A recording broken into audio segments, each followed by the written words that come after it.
A mysterious dog snatches a billionaire's briefcase on the street. But when he chases it into an abandoned building, what he discovers changes his life forever. Could a stray dog hold the key to a billionaire's destiny? Welcome to Innocent Stories. If you're just tuning into Innocent Stories for the first time, please subscribe and give this video a thumbs up. It means the world to us. It was just another Monday morning at the top of Lagos. The sky stretched out in pale gray layers over the skyline. And from the 25th floor of the shimmering high-toe tower suites, David sat in his luxurious office with glass walls overlooking the city. Everything inside his space screamed wealth: smooth marble floors, a sleek espresso machine, tall glass bookshelves, and a massive art piece behind his polished desk.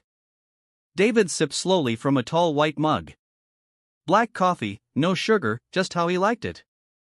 His crisp navy suit hugged his tall frame, and the gold pin on his collar caught the morning light. What shocking twist was about to upend this billionaire's perfect life? He placed the cup down gently and pressed a button on his intercom. "Rita, call up the files for the investor pitch. Also, remind me what time the meeting is again." A few seconds later, his assistant walked in. Tablet in hand, neat dress, quick steps. "Sir, the investor meeting originally scheduled for 12 o'clock noon has been pushed to 3 p.m. Mr. Emiliano had a delay with his flight." David nodded. "All right, thank you." She turned and left. He leaned back, loosened his tie just a little. The meeting was only a block away at Java Or Cafe, an upscale business-style coffee shop nearby. A short walk, no need for the driver. He decided he'd go on foot and clear his head. By 2:30 p.m., he neatly arranged the files into his sleek leather briefcase, tucked in his ATM cards and some cash, and stepped out. The elevator pinged. Security gave a sharp salute as he walked past. Within 2 minutes, he was on the streets of Victoria Island, taking confident strides toward the coffee shop. He didn't know that fate had just clocked in for duty. As David strolled down the sidewalk, blending in just enough to avoid attention, but still drawing occasional stares, he noticed something strange. A few steps ahead, people were walking normally. But one thing stood out. A dog, a golden retriever, dirty and skinny, sat still on the pavement, not begging, not barking, just staring at David with deep, hollow eyes. David's steps slowed. He frowned. The dog looked like it hadn't eaten in weeks. Its fur was matted and discolored, ribs visible through thin skin. Yet, there was something in its eyes, something pleading, like it had been waiting for him. He muttered under his breath, "Poor thing, Lagos will humble anybody." He walked past, but the dog didn't stop watching him. 10 steps later, he felt a tug. David froze, looked down. The dog had its teeth clenched around the handle of his briefcase. "What the hell?" he gasped. He pulled. The dog held on. David yanked harder. "Hey, let go." Passers-by stopped to look. One woman gasped. "Is that dog dragging briefcase with that man in suit?" David tried to scare the dog off, shouted, snapped his fingers, even stomped his foot, but the dog refused to let go. It wasn't even barking. It was focused like a soldier on assignment. Then with a sudden, powerful yank, the dog dragged the briefcase clean out of David's hands and bolted. "Hey, come back here." David chased it without thinking. In full suit, expensive shoes, chest rising fast. It didn't matter. That bag had his files, cash, and bank cards. The dog ran like it had done this before, from the main road into a side street, then through a dusty corner, then across a drainage path and into the darkness of an uncompleted building hidden behind a broken fence. David stopped at the edge, breathing hard. The building looked like an abandoned war site. No glass, no gate, cracked floors and walls. His expensive shoes were now coated with dust, his shirt clinging to his chest from sweat. He took a deep breath and stepped in. And that was when he saw it. In the far corner of the dusty floor, lying still beside a pile of broken blocks, was a little girl. She wasn't moving. Her hair was tangled and brown from dust. Her clothes were torn in several places. Her feet were bare and dry. Her body, it didn't look like a child's body. It looked like hunger had carved away every part of her. She looked almost gone. And right there beside her, the dog dropped the briefcase softly, then barked. Not at David, not at strangers. It barked at her. David stood frozen, staring. Then slowly, the dog nudged her arm with its nose again and again. Still no movement. David's throat tightened. The air in the room suddenly felt heavy. His hands trembled as he reached for his phone. Rita, cancel the meeting. I'm sending my location. Tell my driver to come here. Emergency. Life or death. The girl didn't move. The dog sat beside her waiting. 10 minutes later, David's SUV pulled up at the front of the building. His driver entered and gasped. Sir, what happened? David didn't answer. He bent down and gently picked up the girl. She felt weightless, like lifting folded cloth. The dog followed them out, never blinking. The drive to the hospital felt like forever. David kept checking the little girl's chest to make sure she was breathing. When they got there, nurses rushed her inside. But the moment they tried to block the dog from entering, it turned into a beast. Growling, barking, refusing to be separated from her. David shouted, "Stop! Don't touch that dog. He brought me to her. If not for him, this girl would be dead now. Let him stay." The hospital reluctantly agreed. The dog sat beside her bed, alert, watching. Later that night, David stood alone in the hallway, phone pressed to his ear. "Mama," he said softly, his voice shook. "My son, what is it? Did you lose contract?" "No, Mama," David replied. He told her everything. The dog, the girl, the building, the way she looked. There was a pause. Then Mama said gently, "Do you remember how one man helped us back then? Paid your school fees, changed your life. Maybe this is your own turn to repay what life gave you." David sighed deeply. He remembered that good Samaritan who always came to his mother's shed to buy corn and how he paved way for him to become what he is today. David didn't sleep that night. His mind stayed in that hospital room. He couldn't forget that face, that child, that dog. Different thoughts ran through his mind. Where are her parents? What was she doing alone in that awful place? What is her story? The next morning, before the sun fully came up, David got dressed and drove back to the hospital. His eyes were tired, but his mind was sharper than ever. He walked into the room. The dog was still there, sitting like a soldier. When the door creaked, it stood up, alert, eyes sharp. But once it saw him, it wagged its tail, and sat down quietly. David stepped closer, looked at the little girl. She hadn't moved. Her face was still, but her breathing was deeper now. He turned and walked to the nurse's station. "Doctor, why hasn't she woken up yet?" The doctor shook his head. "She's malnourished badly. Her system is resting. Her body needs time, but she's stable now." David nodded. But even as he went to his office that morning, dressed in his usual suit and surrounded by his usual luxury, his mind was still in that room, still with the girl and her guardian dog. He barely touched his coffee that day. Then at exactly 2:05 p.m., his phone rang. "Sir, she's awake." David dashed through the hospital hallway like a madman. His suit was halfway open, tie hanging off his neck, one shoe barely strapped as he sprinted past confused nurses. "The little girl is awake," they had told him over the phone. His heart beat like generator coil. Something about that small, fragile girl kept pulling him in like magnet. He flung the ward door open and froze. There she was, sitting up on the hospital bed. Bandaged elbow, cracked lips, hair still rough, but she was smiling. Not at him, at her dog, Jack. She was using the hospital remote to tickle his nose. The animal stretched and sneezed playfully, tail wagging like fan. Jack spotted David first and growled. The girl looked up sharply. "Who are you?" she asked, squinting suspiciously. David softened his tone. "I'm David. I found you. You were unconscious." The girl blinked, then blinked again. So, you're not a kidnapper? David chuckled. Definitely not. She looked at Jack. Jack didn't bite you. Number. He's been guarding you like a soldier on duty. She scratched her head slowly. Okay, thank you. David, my name is Naomi and that's Jack. He doesn't like strangers. David smiled, noted.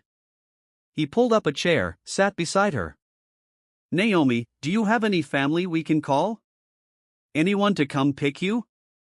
She shook her head. Everybody's gone. David stared. What about extended family?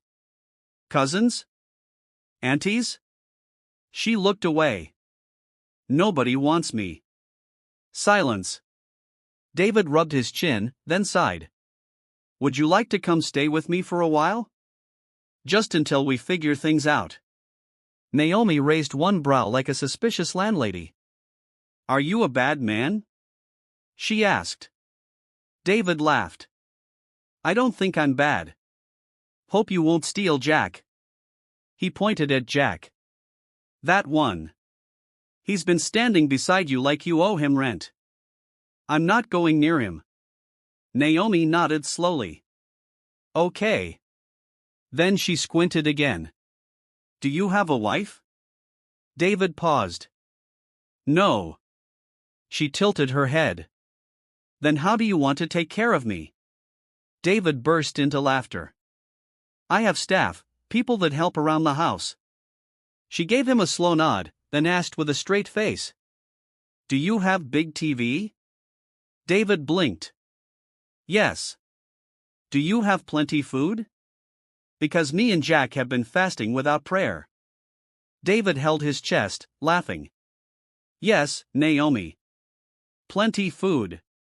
That same afternoon, David took her home. The gates to his mansion opened slowly as the car pulled in. The domestic staff lined the corridor in confusion. Who was this child? And what kind of dog followed her around like a personal bodyguard? Naomi stepped down carefully, holding Jack's leash like royalty. She looked up at the house and whispered, Jack, we've made it.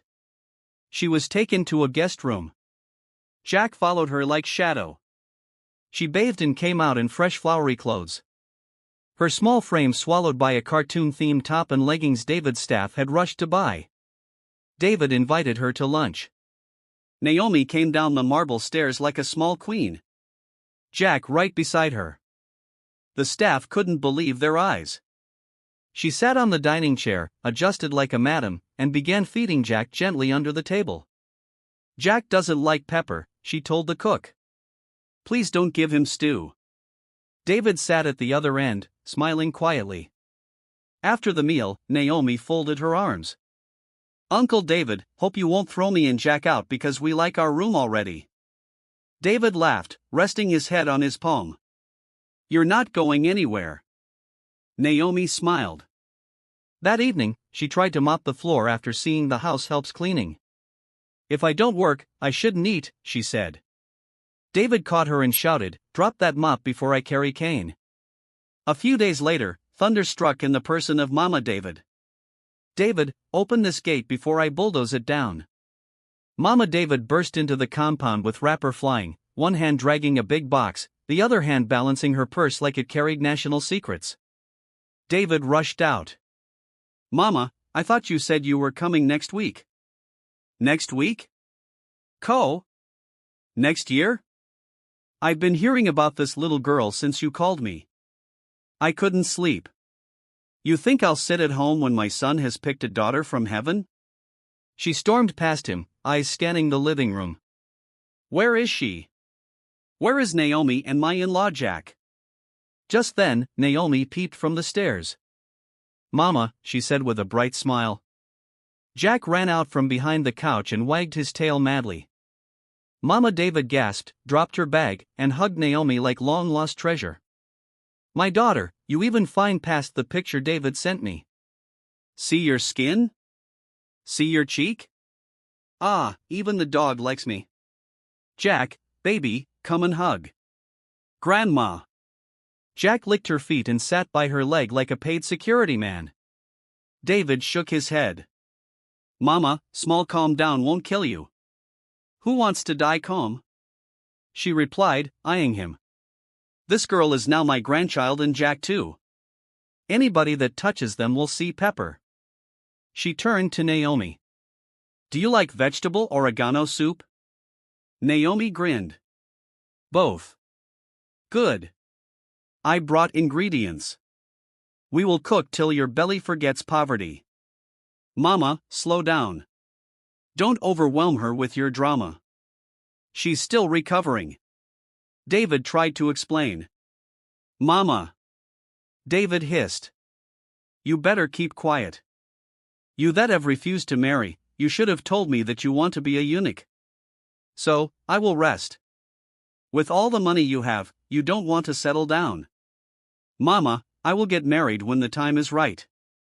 Besides, I have a fiancé that I really like, and we are that Natasha you're dating? That one is a vulture? Mama David spate. Naomi blinked. What's a vulture? Mama David clapped her hands. A wicked, long-necked, dry-spirited human being that's pretending to be a girlfriend. The way her eyes shine like floodlight. My spirit and her spirit do not agree. David rolled his eyes. Mama, please stop calling my fiancée a vulture. She's actually very nice. You just don't know her like I do. David tried defending his woman. My son, what an elder can see sitting down on the floor. A little child can never see it. Even if he climbs Mount Everest. You will soon see it. She's a vulture and a viper. Mama David took Naomi to her room upstairs to unpack the goodies she brought. They talked, laughed, and clicked instantly as if they had known each other for years. From that day, Naomi and Mama David became inseparable. They cooked together, watched African magic together, argued about how much pepper was too much pepper. And Jack, he followed both of them like a loyal security guard. In the kitchen, Naomi once tried to sweep the floor. Mama David shouted, "If I see you near broom again, I'll use the broom to beat your head. You're not a maid. You're my granddaughter." Naomi saluted and ran off laughing. Jack barked twice and followed.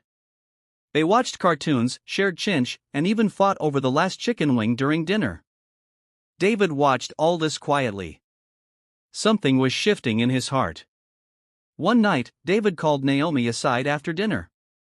Naomi, can I ask you something? She nodded and munched her biscuit. Your parents, what happened?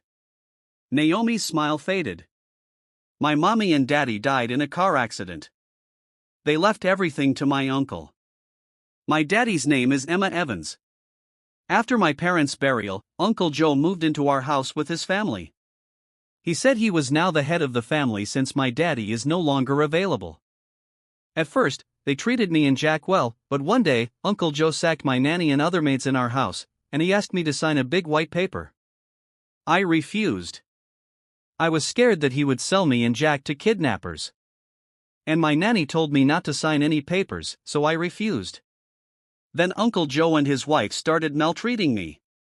They made me do house chores and kicked Jack out of the mansion most nights to starve. I was sad. Jack is a spoiled prince. He likes soft life.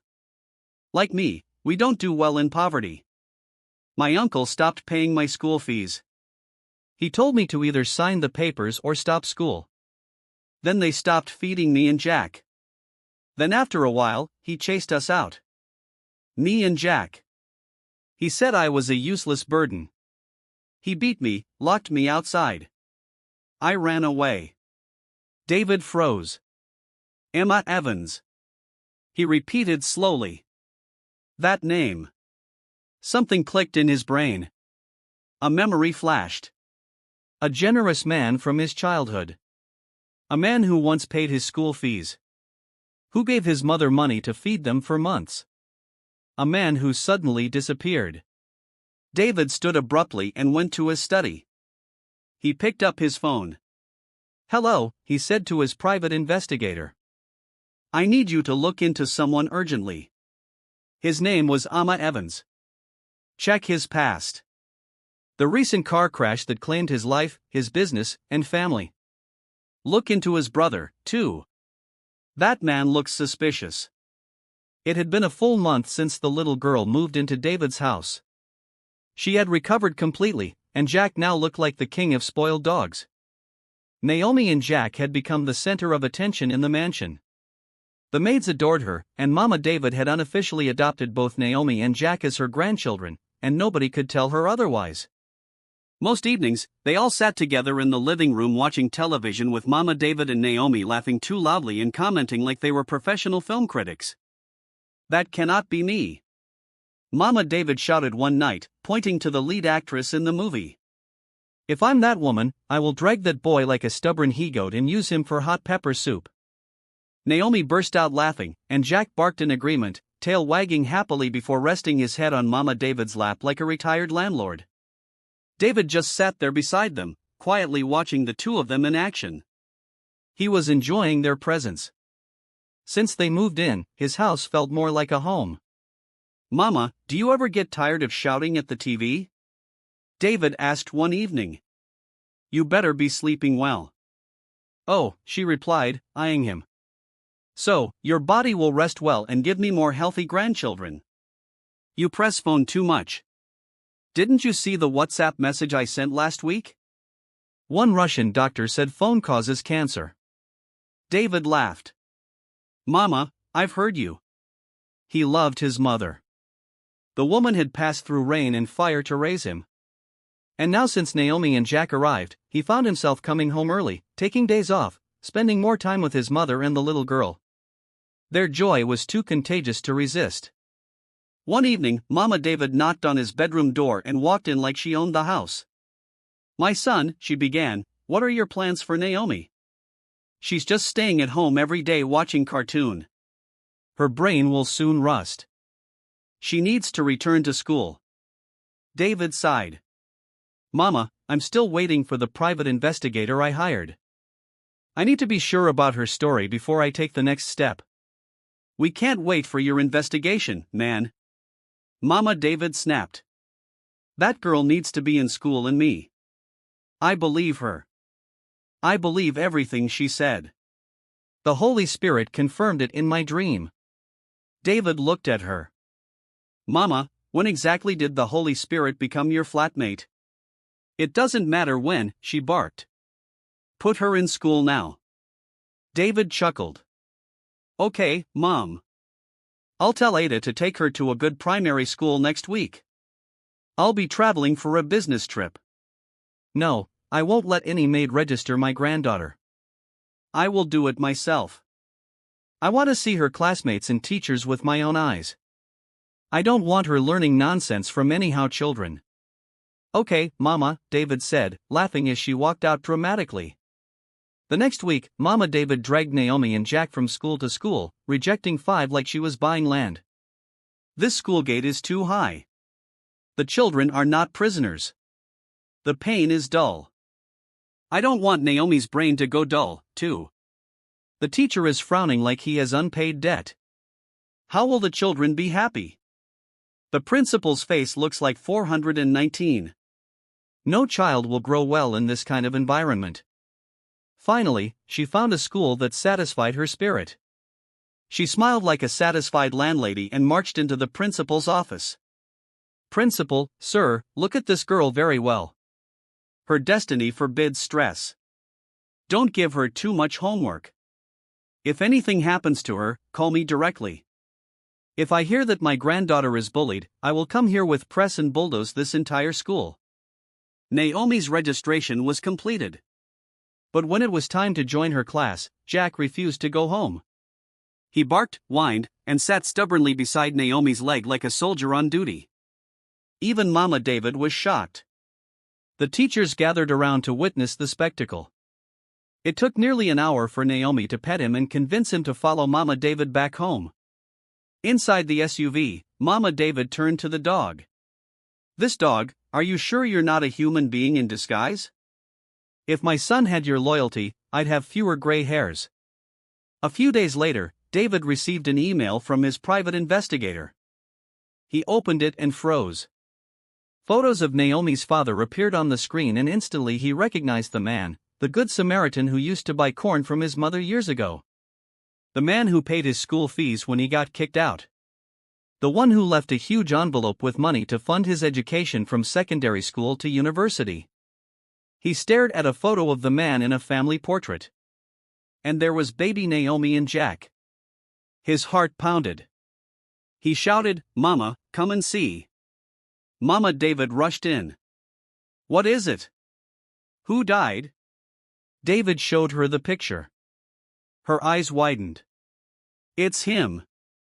The man that paid your school fees.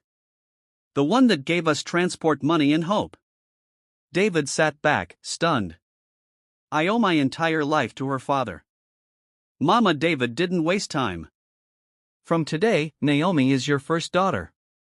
If you marry that your vulture girlfriend and lose this child, I will disown you." From that moment, Mama David doubled her pampering. She and Naomi began going to the market together, gossiping and pricing things like old friends. In the kitchen, she trained Naomi like a future wife. "Naomi, stand here and learn how to cook. You can't be eating fish and chicken and not know how to cut pepper." Naomi giggled, licking a spoon. "Mama, this food is sweet." Jack sat by the kitchen door like an obedient apprentice, waiting for his own meat.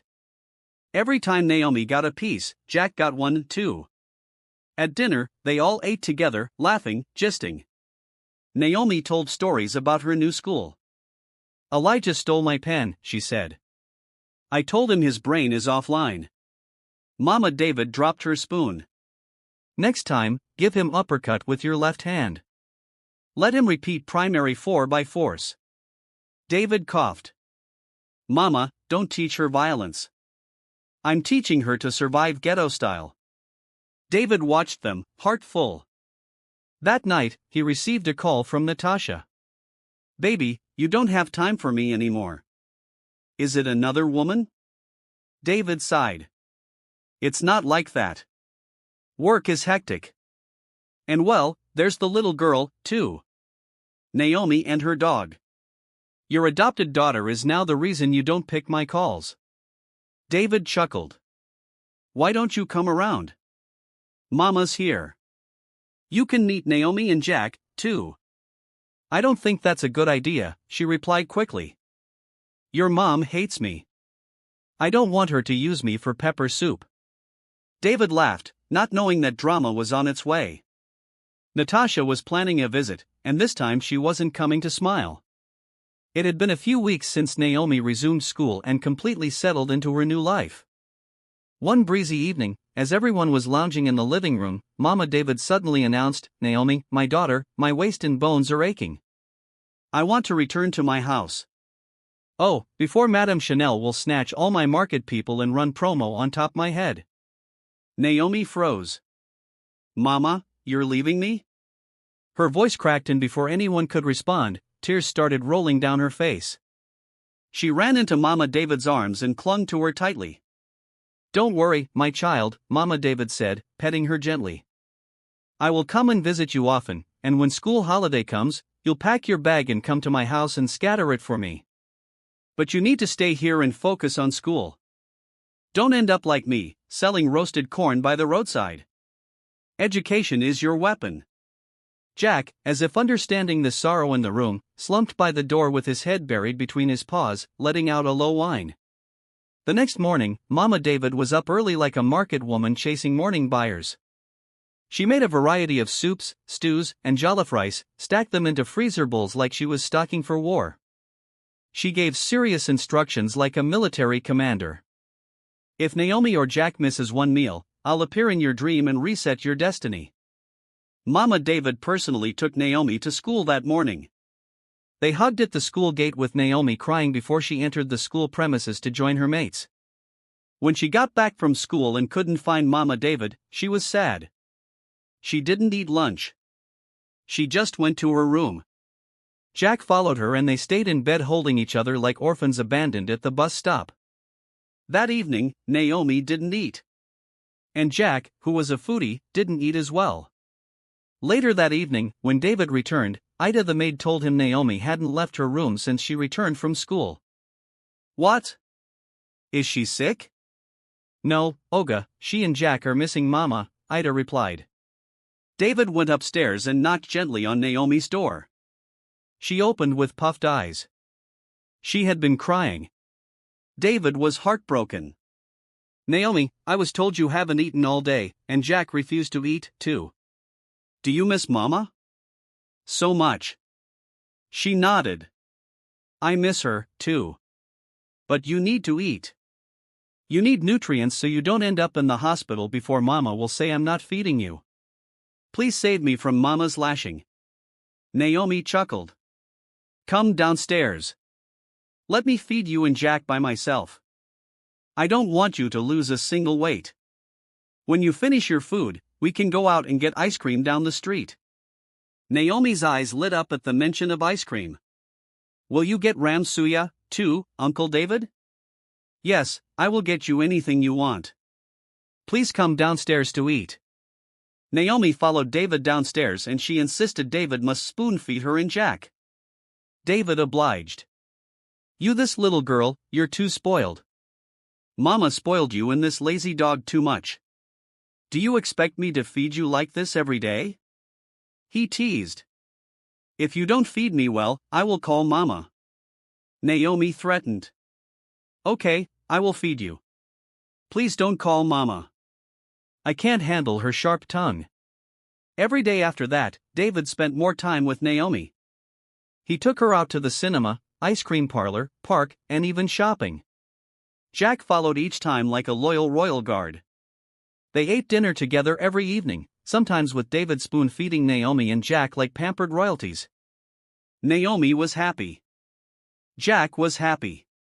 The house was lively again, but someone wasn't happy.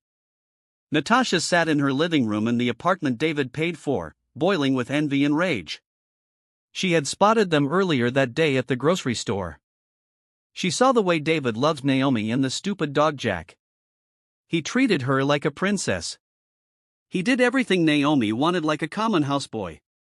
He carried the cart and followed Naomi around the grocery store like an obedient servant, picking anything Naomi pointed at. She was jealous. How can he treat a servant he picked from the street like that? Like she was his biological child.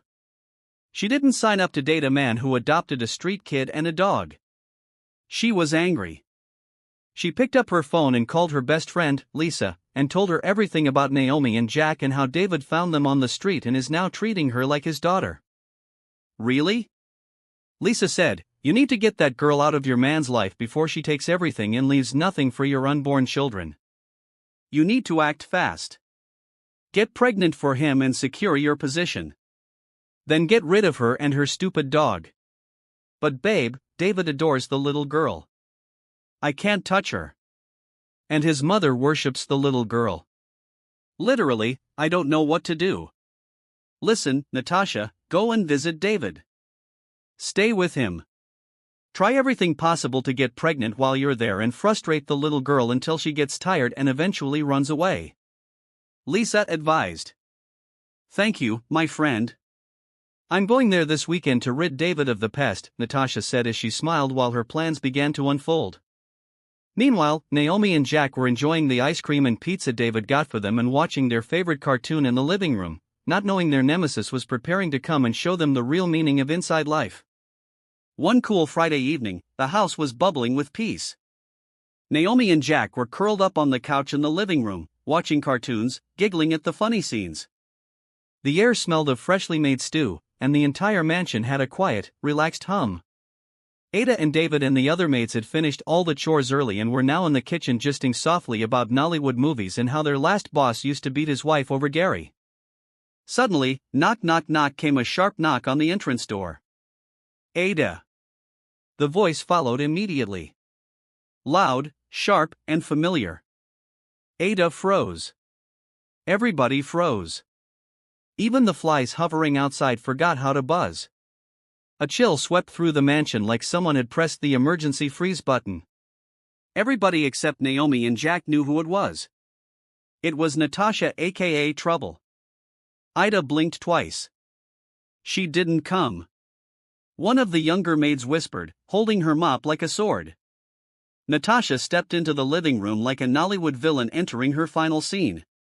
Her wig was bouncing with each angry step, her sunglasses still on even though the sun had gone to sleep. She looked around, scanned the room like a landlord doing inspection, and spotted Naomi on the couch with Jack curled beside her. She walked forward, heels clacking like Judgment Day was approaching. "So you're the famous Naomi," she said, eyes narrowed. "The one that turned my man into houseboy." Jack sprang up and barked sharply. One bark loud director. Eyes fixed on Natasha. Natasha hissed under her breath.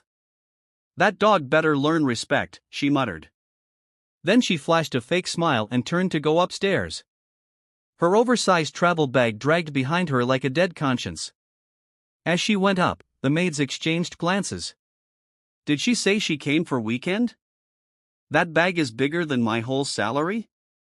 One whispered in concerned me. "I just pity Naomi and that innocent dog." Another sighed. That evening, David came home from work excited. He found Natasha already settled in and was genuinely happy. "Baby, you're here." He hugged her. "Of course, anything for you," she smiled sweetly. He turned to Naomi and Jack. "Naomi, meet Natasha. And Natasha, meet Naomi, my first daughter." Naomi stood politely and greeted. Jack just stood close to her, eyes on Natasha. "Nice to meet you," Natasha said with a smile that looked like it was forced out by superglue. David didn't notice, but Naomi did. Jack definitely did. The next morning, David got an urgent call. He had to fly to Abuja immediately for a business meeting that would last a few days. "Please take care of Naomi and Jack till I return," David said as he packed. "Of course, love. Leave everything to me," Natasha smiled. But the moment David's car drove out of the compound, that smile vanished like power during NEPA shortage. She locked the front door, walked into the living room, stood in front of Naomi and Jack with her arms folded. "Let's get something straight," she began. "This is not your house. You're just a pity project. You and that rat you call a dog."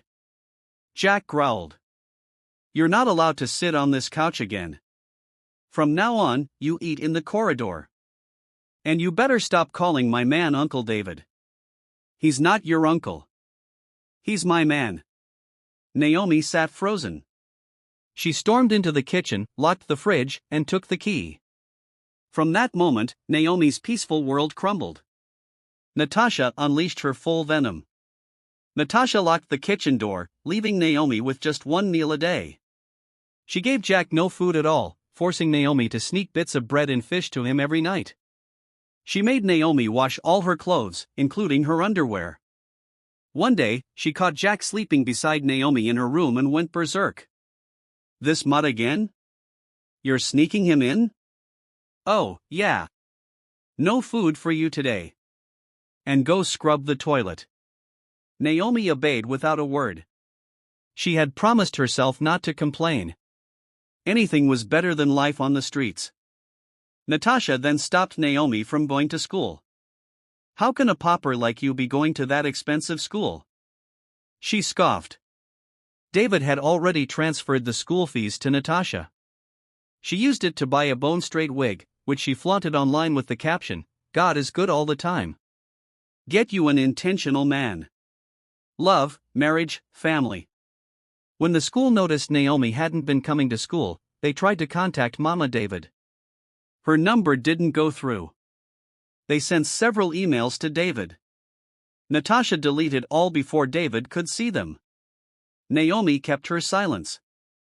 Ada, watching this unfold, couldn't take it anymore.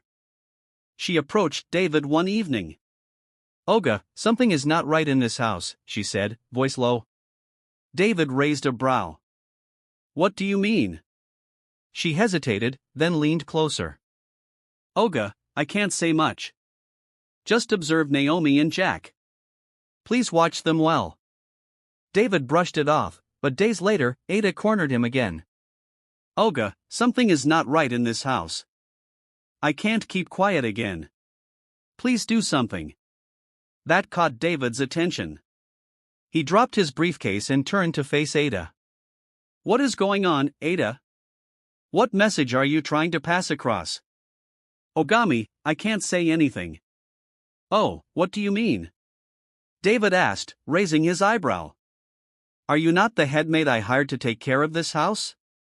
Why can't you talk to me if something is going wrong? Oga, if you truly want to know, just check the CCTV. That's all. That night, the house was quiet. David sat alone in his study, staring at the CCTV monitor. He rewound. He skipped. He clicked one clip, then another, then another. He leaned in. David's hand left the mouse slowly. His body stiffened. His face lit by the screen changed. His lips parted. His heart shattered. And then he whispered to himself, "What have I done? This is not the end." Stay tuned for the next episode on Innocent Stories. Until we bring the next episode your way again. Bye for now.